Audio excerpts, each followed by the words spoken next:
नमस्कार शेतकरी बंधूंनो, कृषी मित्र शिवाजी गायकवाडच्या चॅनलमध्ये आज आपलं स्वागत आहे.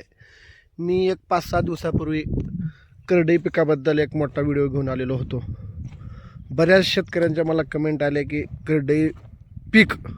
करडईची पेरणी का करावी, आम्हीच का करावी. कारण काय म्हणलात तुम्ही, व्हिडिओ सांगतो तुम्ही पेरलात का करडं.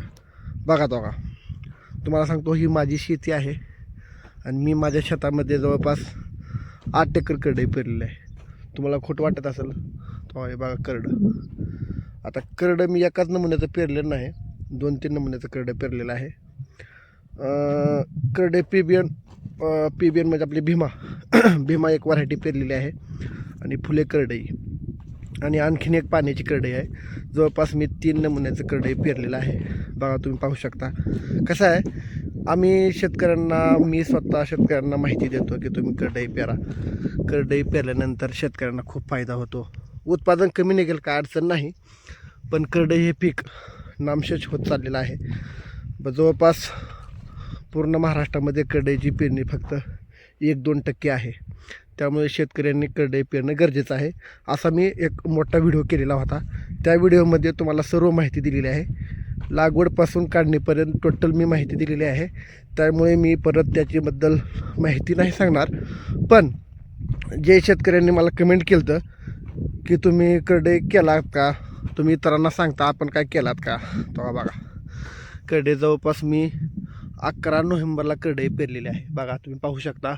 आज आहे 3 डिसेंबर, म्हणजे जवळपास 11, 19, 20, 21-22 दिवस या करडीला झालेला आहे. त्यामुळे तुम्ही पाहू शकता कशी नंबर 1 करडे उगवलेले आहे. बरं ठीक आहे, आता ह्या करडईचे मी पाणी पण केव्हा द्यायचं हे पण पूर्ण सांगितलेलं आहे. आता करडईला जर तुम्ही पाणी देणार असाल तर 30 दिवसांनी तुम्ही पाणी देऊ शकता. म्हणजे हे जी करडई आहे ह्याला 22 दिवस झालेत. आणखीन 1 आठवड्याने हे पाणी द्यायच्या अवस्थेत येतं आहे. त्यामुळे मी या करड्याला जवळपास आठवड्यानं पाणी देणार आहे. आणि आता बऱ्याच जण वाटत आहे की करडईचा आणखीन वेळ आहे का.